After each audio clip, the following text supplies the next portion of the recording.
beberapa trik seorang narsistik ketika dia melakukan playing victim. Yang pertama, itu biasanya melalui reactive abuse. Seorang narsistik itu suka mengamati korbannya. Dia melihat celah apa yang bisa dipergunakan untuk membuat korbannya itu terprovokasi. Dia akan secara sabar misalnya mengamati hal tersebut. Dan ketika dia sudah mengetahui apa yang memprovokasi korbannya, dia bisa saja memprovokasi secara halus berkali-kali sampai dia membuat korbannya itu meledak. Nah, orang-orang yang tidak tahu akan hal tersebut akan melihat bahwa korbannya itu yang tidak stabil. Dan si narsistik akan berpura-pura dia tidak mengetahui apapun yang terjadi dan kemudian mengaku bahwa dirinya adalah korban. Ini biasa juga sering dilakukan si narsistik kepada pasangannya dia.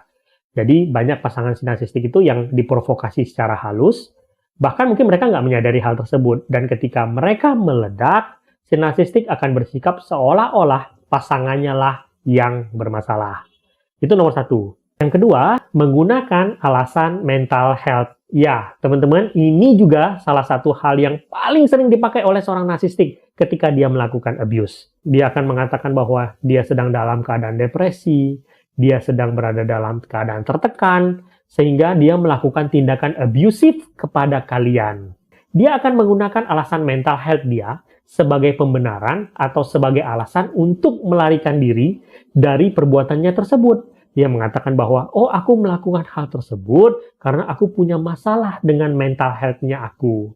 Sehingga sekali lagi ini tentu saja membuat dia berpindah dari posisi sebagai pelaku menjadi seperti seorang korban. Dan membuat kalian menjadi seolah-olah pribadi yang buruk ketika kalian misalnya mengabaikan hal tersebut. Mental health palsu juga bisa dipakai oleh seorang narsistik untuk menyembunyikan kebohongan yang dia lakukan karena dia punya masalah dengan mental health. Yang ketiga, yang paling juga sering dipakai oleh seorang narsistik untuk melakukan playing victim adalah hubungan masa lalu. Sudah jamak seorang narsistik itu akan mengatakan bahwa dia adalah korban dari hubungan masa lalunya dia. Dia adalah orang yang terzalimi oleh mantannya dia. Kenapa dia harus melakukan itu? Mengaku sebagai korban dari hubungannya yang terdahulu, itu sebenarnya juga sebagai payung pengaman bagi si narsistik. Kalau kalian percaya dia adalah korban, itu juga akan bikin kalian percaya bahwa dia akan bersikap baik kepada kalian. Sekaligus menanamkan pemikiran kepada kalian kalau suatu hari hubungan kalian bermasalah, maka kalianlah orang yang bermasalah, bukan si narsistik. Jadi, si narsistik itu akan sangat aktif menyuarakan bahwa saya adalah korban dari hubungan terdahulu saya, dan saya adalah orang yang baik, dan kalau kita sampai bermasalah, artinya kamu bermasalah sama dengan mantan pasangan saya yang dulu. Kalian tahu nggak bagaimana seorang narsistik biasa melakukan playing victim? Kalian itu bisa dijadikan alasan dia seolah-olah tindakan kalian itu menyebabkan sesuatu yang negatif kepada dia. Jadi, seorang narsistik itu suka sekali berpura-pura stres terhadap hal-hal yang kalian lakukan. Entah hal-hal besar ataupun hal-hal yang kecil. Kenapa dia melakukan hal tersebut? Supaya ketika kalian percaya akan hal tersebut, itu akan menempatkan kalian pada posisi yang tidak menguntungkan dan kalian akan merasa bersalah akan hal tersebut. Dan ketika kalian merasa bersalah akan hal tersebut, kalian akan berkonsentrasi untuk merenungkan kesalahan kalian, padahal kesalahan kalian itu sebenarnya tidak ada. Nah, ketika kalian terjebak dalam kondisi seperti itu, seorang narsistik itu akan melakukan hal lain, menyalurkan kenarsistikan dia, melakukan tindakan abusif, dan kalian tidak memperhatikan hal itu, karena kalian terlalu berfokus kepada rasa bersalah kalian yang sebenarnya kalian tidak melakukan kesalahan apapun. Jadi, seorang narsistik berpura-pura menjadi korban dari kesalahan yang tidak pernah kalian buat, supaya kalian tidak memperhatikan tindakan abusif yang dia lakukan.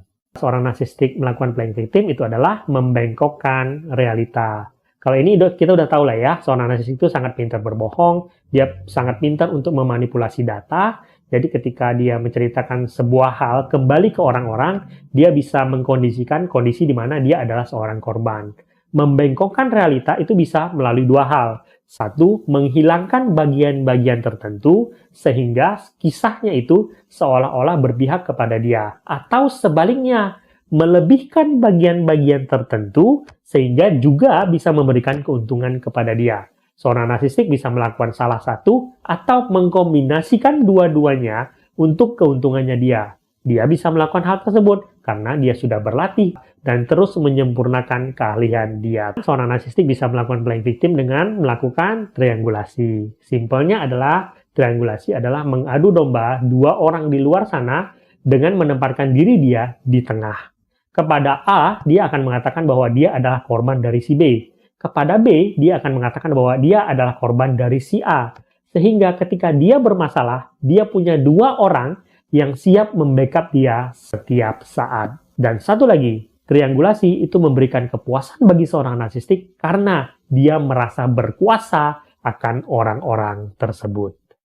Sebagai penutup, ketika semua cara untuk melakukan playing victim itu tidak berhasil, apa yang biasa dilakukan oleh seorang narsistik?